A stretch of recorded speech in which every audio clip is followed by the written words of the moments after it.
I'm sorry, Subaru, you smack Beatrice like that, and you deserve every single death that you get. I don't care if you're a replacement Subaru, a reset Subaru, just you've lost your memories.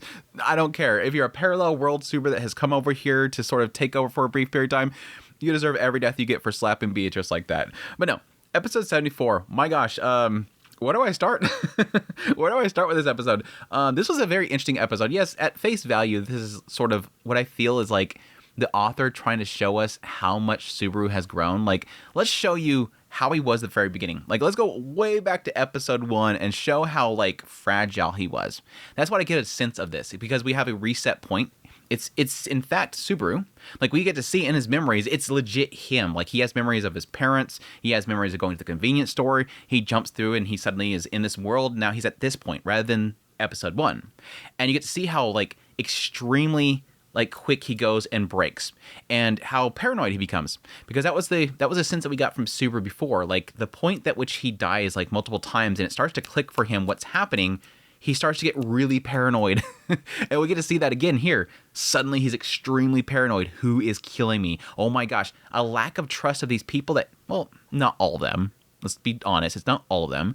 But a significant portion of these individuals, he has a strong trust of. He trusts Ram. He trusts Beatrice. He trusts Amelia for damn sure. Like, he trusts all these people. The only people that he would probably not fully trust is going to be, Eridona or Ekidona.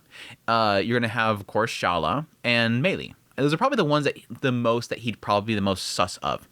Everybody else, he has a bond with. Yeah, it might be a little bit of Julius there. I don't know. But so for him to actually suddenly think, okay, who's out to get me?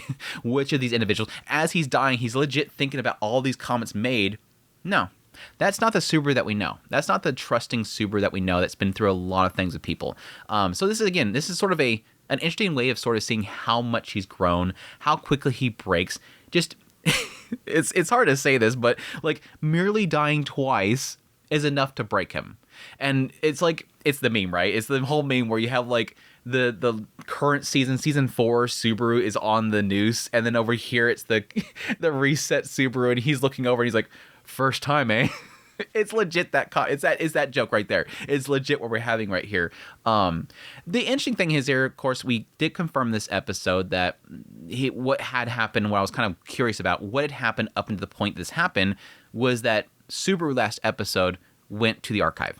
So that confirms what I was kind of speculating last week. I was like, I'm pretty sure he went to the archive because the door looked different, and he was looking for an answer on how to defeat Raid. So where would you get an answer? You get the answer at the archive. And I assume that he was going to go there to try to see if he can find Raid's book, which again, at that point, it's like good freaking luck with all those books in there. He found something though. Here's the troubling thing, is that it shows that, in order to investigate what happened to Subaru, they all went up to the archive.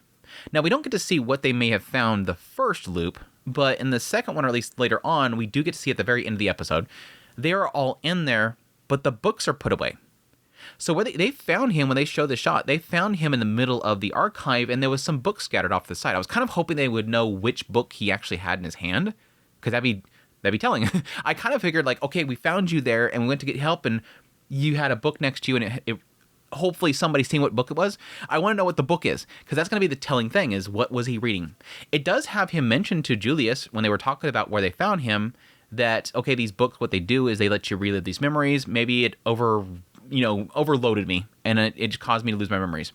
And Julius was like, that's not impossible. So they are technically going with my theory there that he may potentially got stuck in one. And I was mentioning before, when he went into Typhon's, he was saying, thank you for pulling me out. Like, I almost got lost in there. Almost as if you can get lost in there. Or at least Subaru himself can be sucked in there.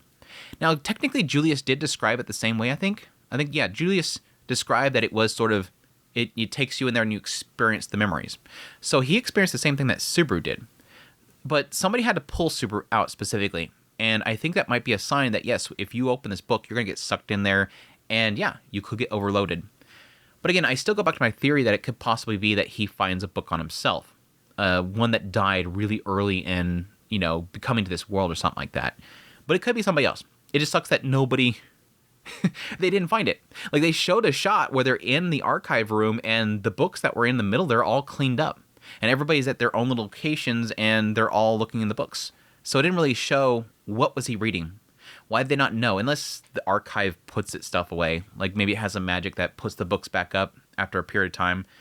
I'm assuming that's probably what's going to end up being. Like you'll probably see in the light novel, it describes that or something. But anyways, going back to what I was talking about. The theory that I had about him going in there, finding a book, it messing with him and it jostling up his memories seems to be true. And it seems like it has reset him. Now, I still have a thought process here that it's not necessarily a Subaru that's reset. It could be. I do know that all signs seem to be pointing that this is physically the Subaru that we know.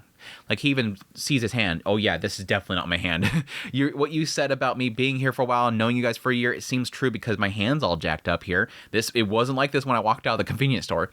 It seems like physically this is our Subaru.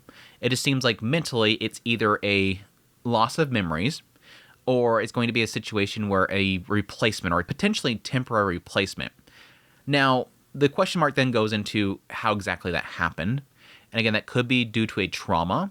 It could be another parallel world where another, Natsuki Subaru exists that came out of a convenience store and was thrown into here exists. And it's causing this reset. Which technically could be true because they got quite a bit into... It gave a feeling that somebody was saying, what are you doing there? There was a question asked, who are you? And I think it was in Subaru's voice. So I'm thinking there could be a potential chance here that Natsuki Subaru that we know, Season 4, I'm going to say the seasons. Season 4, Natsuki Subaru is saying, who are you? Get out of here. And I have a theory that there's a possibility that he was the one that pushed himself. Because he's inside of there and he sees a foreign entity that's inside there. And he takes himself out in order to drive himself out. Like, yeah, what are you doing here? Who are you? Get out of here. Oh, I've done this before. Let me try this. Let me take myself out, and then I'll see if that drives you out. That's one theory there. But the other concept here, the other opportunity here they could have is the idea of, like I said last episode, could it be that either when he was looking in the archive, he read a book on Typhon, he read a book on, say, Rui, or something of gluttony, maybe one of the potential people that gluttony is made out of, because it kind of indicated that, Lai and Roy are like these individuals, and that they're part of the Archbishop of Gluttony. And I'm kind of curious if he may have found a book on one of them, or potentially Rui, or something. And during that process, he lost his memories because it was consumed or something like that. The last theory that I'm going to bring up, I'm not going to stick in these theories too much because I'm like, it's a rabbit hole kind of situation here, but it's fun. It's fun. I love speculating. And again, for the source material readers, I don't need answers. I'm just having fun speculating. Just enjoy the stupid things I come up with. That's typically what people do around here. The last idea that I have here is that possibly Rui's there. Rui was the Archbishop of Gluttony that we met at the end of last season. I'm wondering if her or one of the other two are actually there. The only reason I say that is because, again, I already kind of have a thought here that he could be being attacked by gluttony in general. But potentially also because when he's falling, he starts to hear all the different voices of the group that he overheard, Julius and Amelia and all them. He's hearing all those comments. And again, it makes him sort of, it's what seems to be making him get very, very anxious around the others, afraid of them, who could potentially be killing me. As he's falling, he hears all those voices, and additionally he hears one last one that says something to the effect of, memories are what makes us, or something like that. It sounds like Konami Kohara, and Konami Kohara is the voice of Rui, which is the Archbishop of Gluttony. If that's the case, that seems like it's a bit too much for the anime to sort of tip its hand, because I'm assuming that's probably a quote that in the light novel is just a quote, not necessarily indicating who said it, but it could indicate. But it sounds like Konami Kohara. I love her voice, so it kind of sticks out to me. It could be somebody else, but I think it is her voice. It kind of has a tinge. Rui herself is a very different voice than typical for Konami Kohara, but still has a little bit of a sense there. It could have been somebody else, but that's sort of what I was getting a sense of. But if that's the case, it's almost like she's speaking in the area. Because I don't think she's ever said that. I mean, it has something to do with memories, and they love memories, so it wouldn't be too much of a stretch there. But either way, it is an interesting start to the whole situation. I'm going to assume that eventually, I think what's going to happen is that he's just going to recall his memories. At some point, he's going to find what's sort of tapping it away and break it and restore it. But I think we're going to probably have another at least episode of this whole situation before we get there. But yeah, we ended up the episode with him activating Shala, so it seems like she's going to she's going to fall through with what she promised, that if you leave the tower, I'm going to kill you. So that's happening. Get to see a brief shot of her with her eyes shifting, which kind of plays into my theory of her being a mob beast scorpion-like thing, obviously with the whole tail thing. But yeah, her eyes kind of turn very kind of scorpionish with the 3 eyes and the 3 pupils, whatever, and her kind of falling over. I'm assuming the body, again, is sort of like just a doll that she's inside of. And again, she said that if I do this, I get to keep the body or whatever. But it almost looked like she just kind of fell over. So I'm assuming that she's potentially remotely controlling it. And so now that that's activated, like the body just kind of collapses and it goes back to the mob beast body. And that body's going to go after Subaru or something like that. But that sucks. She didn't want to have to kill Master. That's going to be sad because I bet when she attacks Subaru out there, she's probably going to be sad about it. Like, Master, please, why would you make me do this kind of thing? But she technically killed him multiple times when he was outside, and it didn't seem like she was upset about it. I mean, we didn't get to see her, though, but she's technically already killed him several times. Anyways, yeah, that whole thing happened. I guess we should start from the beginning, so I don't forget any segments here. But yeah, we open up the episode with Subaru waking up. I'm glad that we kind of really quickly established this is sort of the Subaru that we know. He's talking about the convenience store and all that kind of stuff. Very quickly having like a sense that, you know, Amelia and Beatrice doesn't like this. I like how throughout the episode you get a sense that everybody's not happy about this in different ways. Like Amelia, I like Amelia's reaction to this because she immediately kind of realizes that Subaru is going through something that's worse than my situation. Like, she's upset that Subaru doesn't remember her, but she's more like upset for his sake, that he's probably not going through something good, and she wants to sort of not dwell on herself, but focus on him. It's a very nurturing nature that I really love about her character, but I love how, like, throughout the entire episode, it feels like Amelia is trying to overcompensate for him. You'll notice, like, these moments where suddenly it gets really kind of, you know, upsetting, like, you know, the situation's down. It feels like she's trying really hard to step in where Subaru normally would. Because typically, I think that's really the case. Like, she's literally going, okay, this is normally a case where Subaru would stand up and go, don't worry, guys, we got this handled. And so she's doing the same for him. She's literally trying to replace where he would normally step in and be positive, which was kind of cute. But my heart broke a lot for Beatrice, though, like, the entire time. Like, oh, you don't remember me? Like, that little brief moment of, like, a contract. Oh, suddenly it's like she's down and she's sad or whatever. Oh, okay, whatever. Don't let it happen again. It broke my heart. Julius. Yeah, I totally forgot about this last episode, but yeah, technically Julius, I assume, was going to be very broken by this whole situation. And sure enough, the moment that Subaru comes in there, Julius can't even look at him. Like, he's like the last person that remembers me. He's just so broken. Julius is so broken. The last person that knows who I am. Because that was really the case. At the end of the last season, it seemed like the moment that Subaru acknowledged who Julius was really happy. Like, it was like, yes, thank you. Thank you so much. You remember who I am. So again, to lose that one last person was like, poor Julius. Poor Julius. I think they kind of mentioned the fact that, yeah, we're supposed to talk about my whole situation, but yeah, he can't talk right now. We're going to just wait. We're just going to wait. Then later on, yeah, Julius is like, sorry about earlier. Yeah, I'm Julius. We're kind of friends. Amelia's like, what are you talking about? You guys are totally friends. What are you talking about? Who else? I mean, Millie, she tries to, like, play. I mean, both Millie and Shala decide that they want to try to, like, use the situation to their advantage. Shala's, like, all clomping onto him and saying, I'm your beloved pupil and you love me so much. I'm surprised she's like, we're not, like, romantically, you know, in a couple or something like that. Millie's like, yeah, you used your weaving skills to make me plushes, so make sure to make those plushes. Oh, yeah, you know about the whole thing with my ability to sew things. It was so dorky. I love that whole, like, again, play off of it. Ram.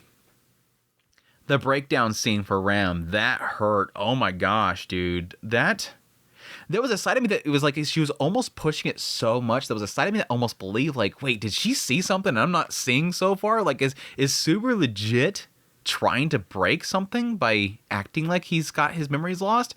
She's like, okay, drop the charade. Like, even in the room earlier, she's like, what are you talking about? It's the same Subaru. He's acting the same. Like, it's sort of interesting to see that there's a denial aspect that definitely it's getting into with Ram, but there's almost also an aspect here where it's showing how Subaru's never changed. I think, again, Amelia sort of points that out at some point, too. It's good to see that you've never changed. Yeah, technically, episode 1 Subaru is sort of the same positive nature that he is now. He's a lot more cautious. He's able to take things a lot better. He's able to adapt better. But his positive nature has never changed. He's always tried to keep that positive nature. And I think that's, again, what they're seeing. But again, with Ram, yeah, she's not taking it too well. She was not happy about the situation. Like, you could tell me the truth. Don't worry, I won't tell anybody else. He's like, yeah, that would be really cool to have a little secret between the two of us, but no, I don't have anything. I'm not hiding anything. No, you have to tell me what you're doing. Please tell me this is a lie. If you lose your memories, then it's what's going to happen to us. I think there's an element here where it's sort of showing how Ram has put so much trust, and she's relying on him a lot. And so to have him in this state right now, it feels like this structure that she has is going away.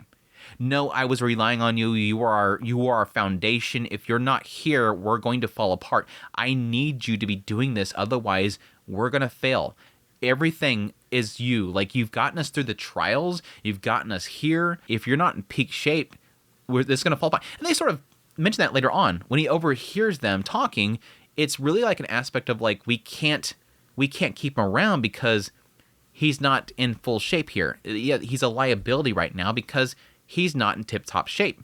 He's literally reset. He's the old person. He doesn't even know what's going on here. So there is an element here where there's such a reliance on him to be sort of the front runner, to be at the front lines, and he can't anymore. That's scaring her because he's become her rock. And it's that at the same time is really kind of heartwarming. It's like a side of me that almost feels like the Subaru, once he does regain his memories, again, if this is physically him, and at some point it's going to snap and he's kind of going to realize, if he recalls all these memories about what happens here, will it be one of those moments of like, oh, Ram, you said that to me. I didn't realize you liked me and you trusted me that much kind of moment, because that was a shields down moment for Ram, which was just very kind of surprising for her. Definitely dropped the very kind of stern nature that she typically has, went to a very vulnerable state. It was, again, a big oof moment right there. What else happened in this episode? Going up to the moment where, yes, Subaru at some point is left behind. They're going to go investigate. He goes off and eventually gets this one point, the center point, and gets pushed off. Again, I have a theory that it might be Subaru himself pushing himself off in order to, try to activate something or at least reset something. Possibility there. He gains, temporary control and takes over his body and pushes himself. The other thought here is, who else could it be in the group? If we go by that last shot where we see everybody investigating the archive, everybody's there except for Meili. Meili's the only one not in that room. So it could be her kind of running around doing something. We know that everybody except for Meili and Shala is going to the archive initially. So it could be one of the two of them. I don't know why Shala would do it. Doesn't make any sense. Meili, I can see. Now, it doesn't really give us an indication that she needs him dead or something like that. It could be an element of her fearing him being in his current state and wanting to get rid of him. The possibilities are there. It could be Shala just goofing around, thinking that Subaru Master could totally overcome a situation, just knock him off. Like, no, Master, I used to do this all the time, and you fall off, and he'd totally correct it. Why did he just die? There could be an element of Shala just completely not realizing it, but other than that, there really is nobody else I can think of, because, again, everybody else was technically in the archive, unless they snuck out while everybody was in the archive, snuck out of the room while nobody was looking, and ran down there and do it. But I don't know who would. Like, everybody that's in the archive, I don't see having some desire to push them off the ledge. So it could be a third party that we haven't seen yet. I don't know. Based on the reaction of Reed, it doesn't seem like he ever leaves that room and thus would never really care to come down there. But yeah, he gets knocked down. Gruesome slam on the ground. The first death was much more easier to handle because that was like it almost indicated that he lost consciousness. But either way, like that's a bam, done. Reset point coming up there. I like how he temporarily thinks that he's got like a skill of prophecy or something like that. Why wouldn't he tell them that you have that ability that I can dream what ends up happening? But yeah, having them all kind of, what the hell? No, you just woke up once. Like you brought me here again? No, just once. But no, him trying to figure out what's going on. Again, eventually going to that room. Nobody sneaks up on him on that second time, which kind of gives me a feeling like something was different this time around. But it was a little bit odd that he went there, though, because you would think that, why would you let your guard down? He does initially, like, go there, he looks around, nobody's there. Then he starts to go that he was going to go tell everybody that he had a dream. Then he overhears them. Again, obvious concerns that everybody has. He reads the wrong thing out of it, because, again, like I said earlier, he no longer has that trust that he's built with all these individuals. He panics, thinking that they're trying to get rid of him, rushes over there, and to the edge again. Why? Him running back to the edge makes no sense to me. I don't know why he goes back to the edge again, other than to facilitate him being pushed off again. But it was just so dumb that he immediately runs back to the edge. Like, oh man, they're out to get me. Better run to the edge so I get knocked off again. The second time getting knocked down, that was brutal. Because you have mental trauma happening because he's thinking about everybody. And again, I think connecting sort of a suspiciousness to everybody that they're out to get him. And at the same time, there's like a question about who you are. And again, there's the claim about memories and stuff like that. Whoever said that, which again, I'm kind of thinking it's Konomi Kohara. But like the slamming on the edges, like he didn't go straight down the middle. Like he had to like hit an edge. I'm surprised. Like one looked like it hit him in the head. And I'm like, that sucks that it didn't knock him out immediately. Because that would have been a lot better than having to feel all that all the way down. That was not a happy time. That was not a happy betrayal either. Betrayal there was very, very brutal. But yeah, he wakes up that second time and suddenly panics, smacks Beatrice, which I understand it because technically he just had a very gruesome death. So he's obviously going to panic and slap her away. But yeah, just suddenly leaping up, rushing up there, getting to where Upper Raid is at, and oh my gosh, Raid. That whole sequence was so crazy. That is such like I am massively overpowered. What are you doing here, weak little boy? Just kind of toying with him, not killing him. Like he's not killing Subaru, but it's just a flex. Like what do you, like I could see him doing this to somebody like that wants to train under him. Like he doesn't want to kill the person, but somebody came to him saying, "Hey master, please train me. I want to be as strong as you." What, you little weakling? Just prod the chopsticks right into his belly, nipping at like his intestines. Like just kind of just toying with it. Get out of here, you weakling. Just kick it out. Would you have a little fight with your companions? You chose your friends. Get lost. Get out of here. Don't come running to me and crying. It was just so brutal. So brutal. But yeah, having this little brief moment where he's calling his parents, leaving the mug unwashed and wishing that he could go back, that he didn't get to repay his mother for all the stuff that she's done for him and just all that. But interesting here, he's saying that I won't be killed by you. I'm not going to die, not by you. I refuse to be killed by you. What is that? Is he saying the person that killed him before? Like he's not wanting that person that has killed him twice now to kill him? Is he talking about, again, Subaru inside of him that's trying to get him? Or is he recalling somebody else? That's the question mark there. It just seems very odd. At some point, having Satala show up, and she says that she loves him and starts caressing his heart again. But, yeah, just a very, very interesting little scene here. And again, I think it's probably going to all make a lot of sense the moment they kind of reveal exactly what's happening here. But it's still like a lot of stuff rushing through this character right now. And yeah, eventually breaking him so much to the point where he finally makes a connection that he has returned by death. Which I kind of was curious if he would end up telling somebody, not knowing this, Subaru not knowing about his restriction. I was curious if he'd end up telling somebody about the return by death. And would he be able to? Because it's sort of, playing on the idea that he's not necessarily the same Subaru. It would be very interesting if he could potentially tell people this time around, but I don't really know the logic here, but like his response to the situation is as everybody's kind of, upset or kind of just trying to get him to sit still, they're all leaving him behind to go back to the archive. He just gets up, realizes that he's got the return by death. He goes down the stairs and goes to get somebody to kill him. He says, "I'll just get someone to kill me," and goes outside and again activates Shala. Doesn't really make any sense. It doesn't really make any sense. Like, does he feel like he's messed up and he's trying to get it reset so that The only thing I think of is two. One, that he feels like at this point he's caused so many people to suspect him that somebody's going to kill him again, and the only reason that people has killed him before is because he's caused that suspiciousness. Or he feels like, if I reset this, maybe I'll go back home. Like, if I can return by death, maybe I can die so much it'll take me back home. I don't know. The second one feels like that's an assumption that you can adjust the checkpoint, and that's never been an assumption for Subaru. Like, he's never thought about that. I mean, I had a theory that at some point he could have a full-on reset by death, and it'll be like his last death will be like a return by death all the way back to his home, but I don't know. The logic at the very end there is a little weird, and I hope that it's a little bit more explained in the next episode, but we'll see when Shala goes to kill him. I feel bad for Shala. I don't think she wants to kill him, but what an episode. What an episode. That was a fun one to kind of dive into. So hopefully you guys enjoyed my run through, my impressions, my thoughts on this episode. Some really interesting stuff here, but as usual, curious to see where it goes from here. But I hope you guys enjoyed this video. As always, if you did, hit the like button down below. Until next time, y'all take care.